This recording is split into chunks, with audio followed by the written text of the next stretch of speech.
જો આજે આપણે એક્ટિવિટી 5 અત્યાર સુધી આપણે જોઈ હતી, બરાબર. આપણા બીજા પાર્ટ છે ધ શીપ ઓફ ડેઝર્ટ, બરાબર. એ પાર્ટ આપણે જોયો હતો. સાથે સાથે પાના નંબર 19 સુધી આપણે કમ્પ્લીટ કર્યું હતું, એટલે કે બી સુધી જોયું હતું.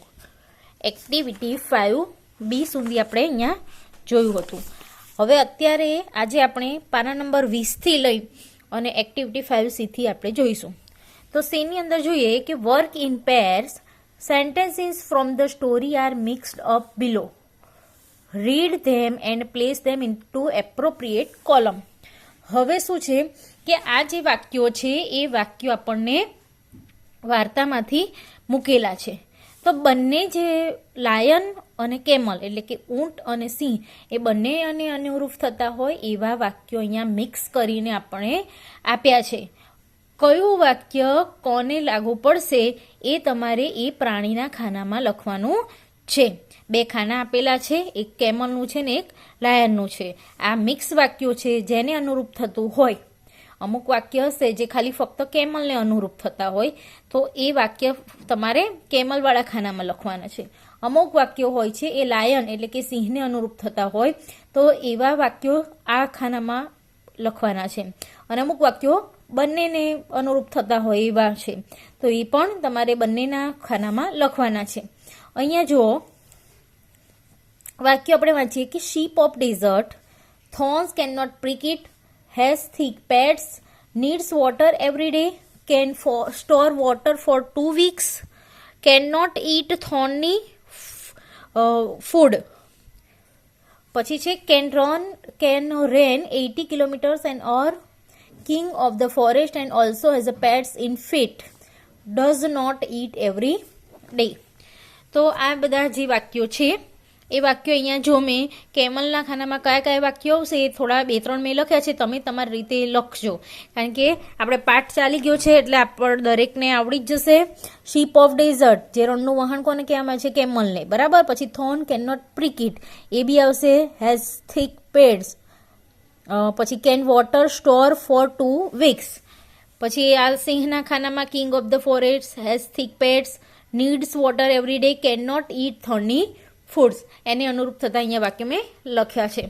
હવે જો ડીની અંદર કે ઉપરના કોઠાનો નો ઉપયોગ કરી તમારા વિશે ઉદાહરણ બોલો, જેમ કે I am camel, I M lion, બરાબર. અહીંયા જો અહીંયા શીપ ઓફ ધ ડેઝર્ટ લખેલું છે તો આપણે એમ બોલવાનું છે કે I am the ship of the desert, I am camel, બરાબર. એવી રીતે બોલવાનું છે. આ એક્ટિવિટી તમારે કરવાની નથી. હવે ઈની અંદર જો write a paragraph on camel or lion. હવે આપણે લાયન વિશે મેં તમને નિબંધ લખાયેલો છે, બરાબર. કેમલ વિશે કે લાયન વિશે, બેમાંથી એક વિશે તમારે 5-10 વાક્યો અહીંયા લખવાના છે, બરાબર. આ જેટલી લાઈન આપેલી છે એટલા તમે વાક્યો જે તમને યોગ્ય લાગે, તમને જે ફાવે લખજો, બરાબર. અત્યારે ઊંટ વિશેનો આખો પાઠ છે તો ઊંટ વિશેના લખવા હોય તો ઊંટ વિશેના લખજો. સિંહ વિશે બી તમે નિબંધ આપણે લખાયો છે તો એ પણ તમે લખી શકો. હવે આપણે જો એક્ટિવિટી 5Fમાં જોઈએ, work in pair and answer the question with yes or નો.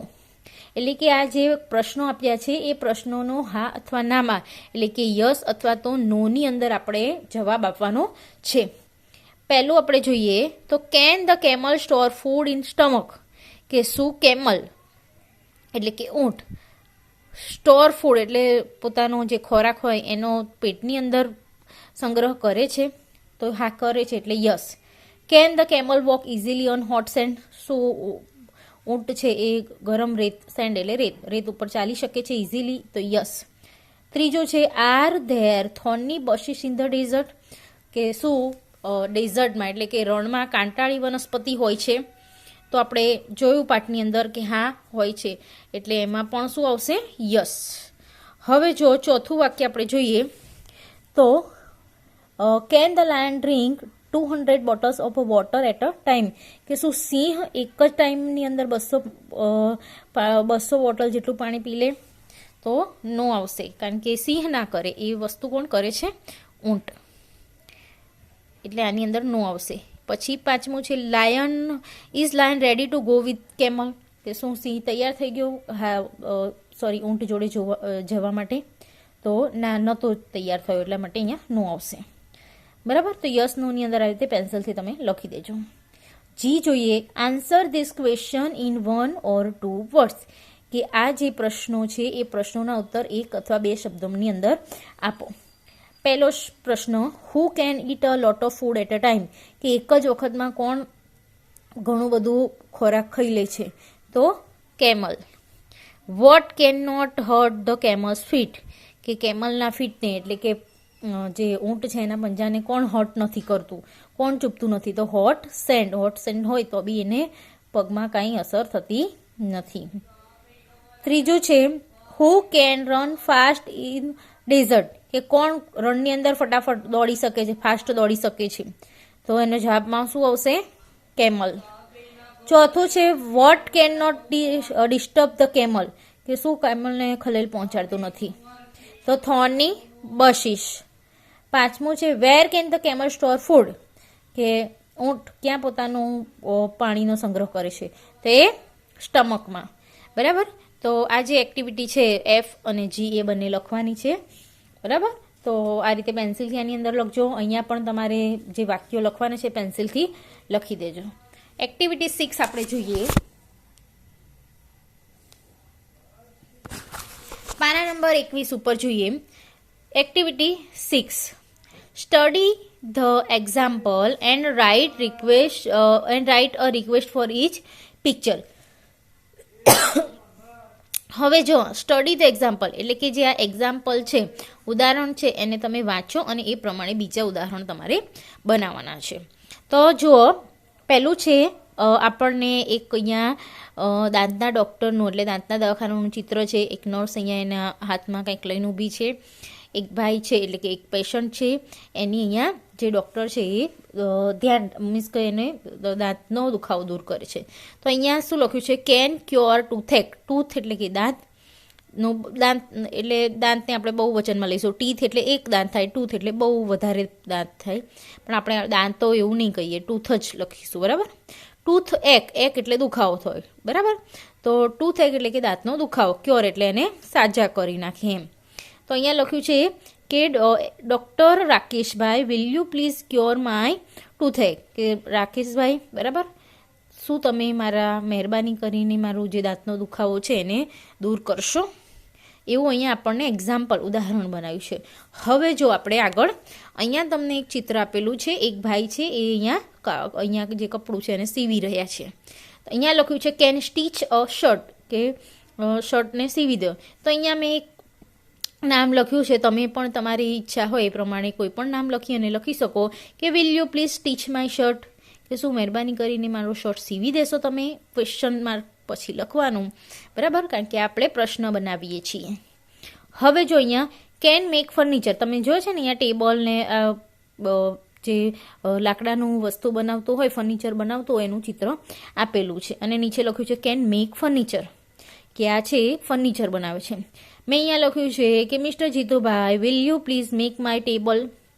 બરાબર, કારણ કે આપણે મેક માય ફર્નિચર નહીં કરીએ, આપણે મેક માય ટેબલ, ચેર એવી રીતે કરી અને પ્રશ્ન વાક્ય બનાવીશું.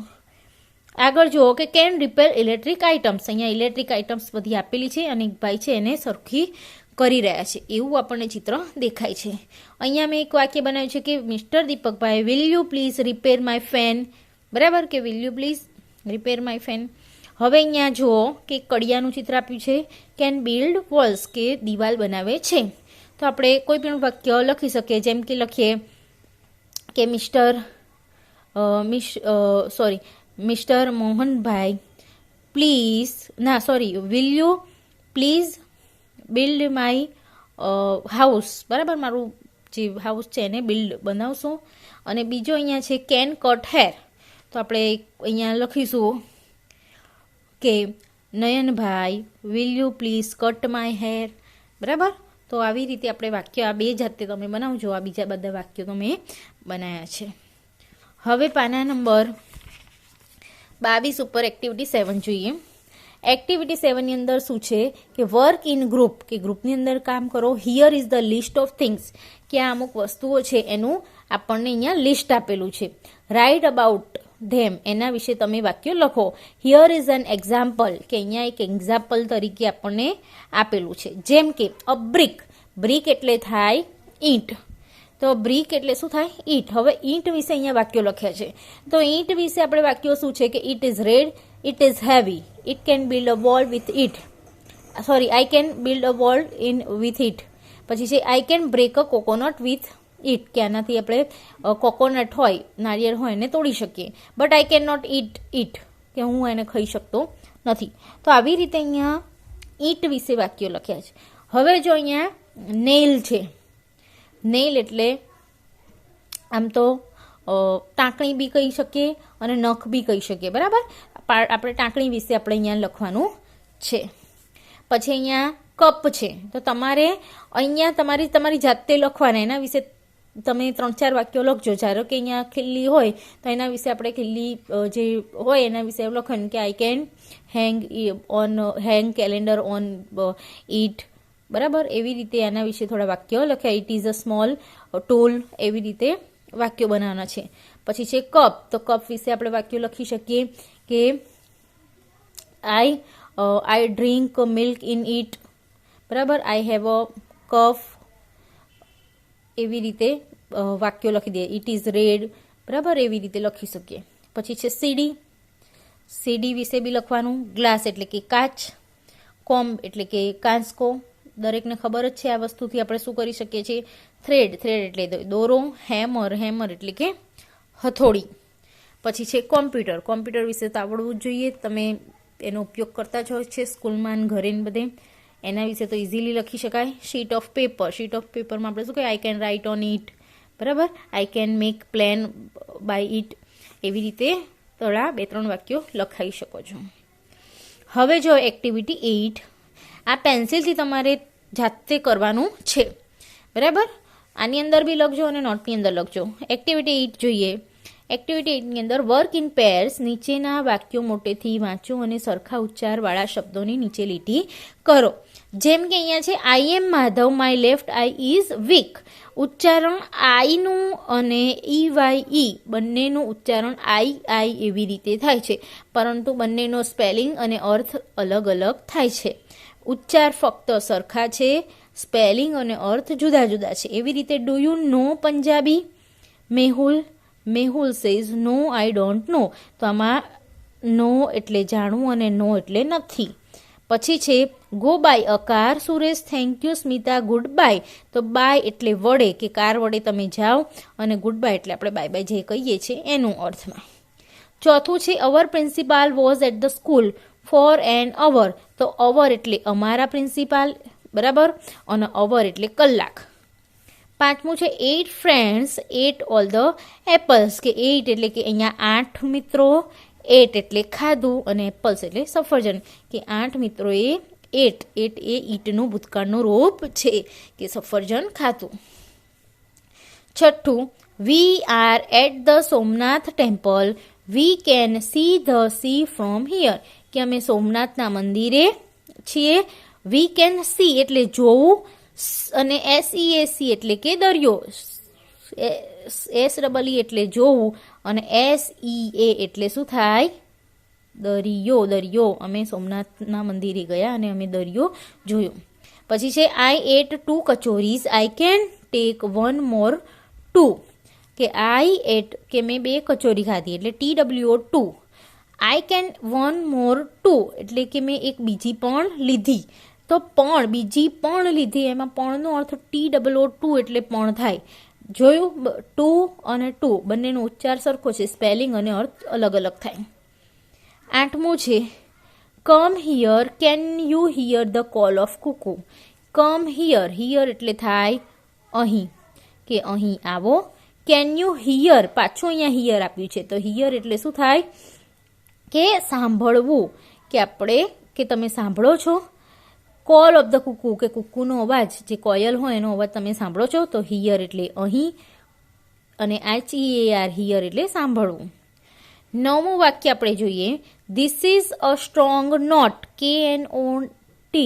નોટ એટલે થાય ગાંઠ, જે આપણે ગાંઠ મારીએ છીએ ને દોરીની, એને આપણે KNOT નોટ કહીશું. I cannot untie it. This is a strong knot. તો નોટ એટલે ગાંઠ અને અહીંયા કેન નોટ એટલે નહીં. બરાબર. તો KNOT નોટ એટલે ગાંઠ અને NOT નોટ એટલે નહીં, કે આ જે ગાંઠ છે એ મજબૂત છે. આ અનટાઈ કરવું એટલે કે આને ખોલી શકતા નથી. છેલ્લું વાક્ય જોઈએ. This is the last week before the examination. Mitali is still weak in her studies. તો this is the last week એટલે શું થાય? અઠવાડિયું. બરાબર, કે અઠવાડિયું છે, એક્ઝામનું અઠવાડિયું જ બચ્યું છે. પણ મિતાલી ઇઝ સ્ટીલ વીક એટલે શું થાય? નબળું. પણ એ શું છે? એની જે ભણતર છે ફોર સ્ટડી, કે એના જે ભણતર છે એમાં એ હજી પણ એ વીક છે, નબળી છે, કે હજી એક્ઝામમાં આવી ગઈ છતાં પણ એ નબળી છે.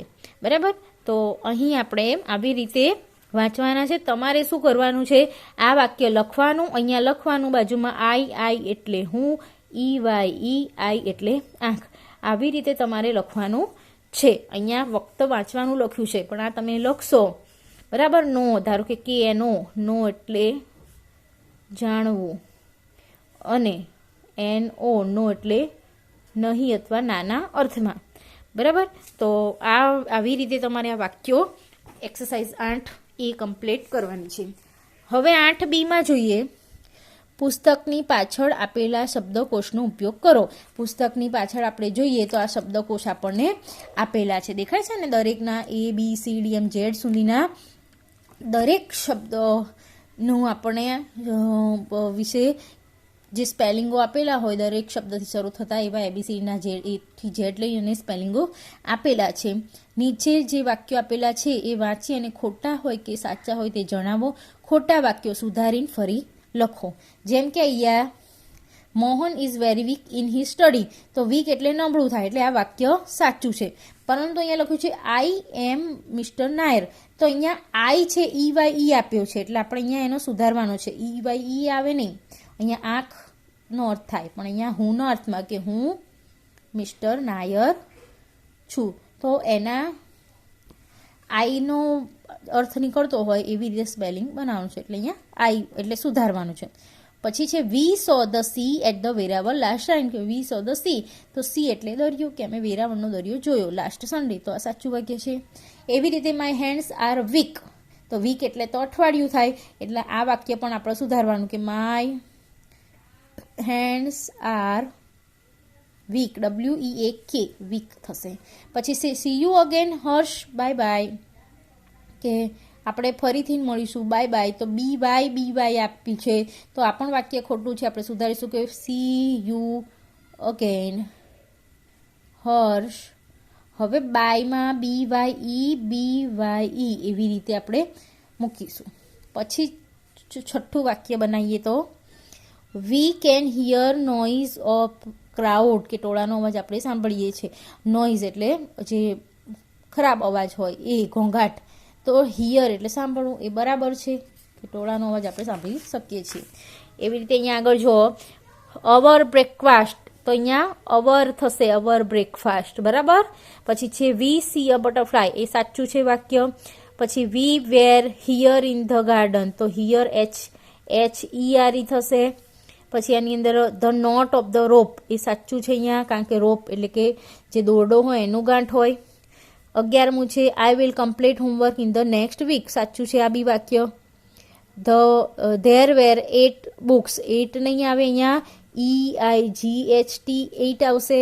પછી છે મોહન 8 ઓલ ઓરેન્જ, તો 8 આની અંદર 8 નહીં આવે, 8 ATE આવશે. 14મું વાક્ય there were only 2 students on the playground, તો 2 બરાબર છે, TOO2 પણ આવશે નહીં. બરાબર. હવે જો અહીંયા એક્ટિવિટી 9 છે, તો આ જે એક્ટિવિટી 9 છે એ આપણે કરવાની નથી. ફક્ત એક્ટિવિટી 10 આપણે જોઈએ. રિસાઇટ એન્ડ સિંગ, કે આ જે કવિતા છે એને તમે સાંભળો ને ગાઓ. I am the music man, I am the music man, I come from far away, I can play, what can you play? I play the piano. Pla pla piano, piano, piano, pla pla piano, pla piano. I am the music man. I come from far away and I can play. What can you play? I play the big drum. Boomdy boomdy boomdy. Boomdy boom boomdy boom. Mr. Vaccine played his flute, guiding the children on healthy route. No polio, no smallpox ever again. No more a child with any pain. અહીંયા બીજું લખ્યું છે ask your teacher for the story a flute man and a compare that story with this picture. જો અહીંયા આપણને અહીંયા શું આપ્યું છે? ઇન્જેક્શનનું ચિત્ર આપ્યું છે. વેક્સિન એટલે થઈ રસી. આપણે અત્યારે જાણીએ છીએ વેક્સિન શબ્દનો અર્થ અત્યારે બહુ યુઝમાં આવે છે કે આપણે જુદી જુદી રસી હોય, રસીકરણ હોય તો આપણે પોલિયોની બધી રસી હોય એ લેતા હોઈએ છીએ, જેનાથી આપણે એવા રોગથી બચી શકીએ છીએ. અહીંયા લખ્યું છે કે નો પોલિયો એટલે કે પોલિયો ના થાય, સ્મોલ પોક્સ એટલે અછબડા ના થાય, એની દવા આવેલી છે, એ રસી આવેલી છે, એ રસી લઈએ તો એ વસ્તુ થાય નહીં. હવે અત્યારે આપણી અત્યારની સિઝનમાં જોઈએ તો કોરોનાની બી રસી આવી ગઈ છે એવું કહેવામાં મળે છે, એ લઈશું એટલે એ પણ થશે નહીં. બરાબર? તો અહીંયા આના વિશે વાત કરવામાં આવી છે. આ કવિતા સુધી આટલું કમ્પ્લીટ કરજો. એક્ટિવિટી ફક્ત 9 નથી કરવાની, બાકી જે એક્ટિવિટી મેં હાલ ચલાવી છે એ બધી જ એક્ટિવિટી તમારે પેન્સિલથી તમારી પુસ્તકમાં અને પેનથી તમારી નોટની અંદર સારા અક્ષરે લખી અને ફરીથી એક વખત રિવાઇઝ કરી દેજો, વાંચી જજો. નેક્સ્ટ લેક્ચરની અંદર આપણે યુનિટ 3 થી જોઈશું. ઓકે.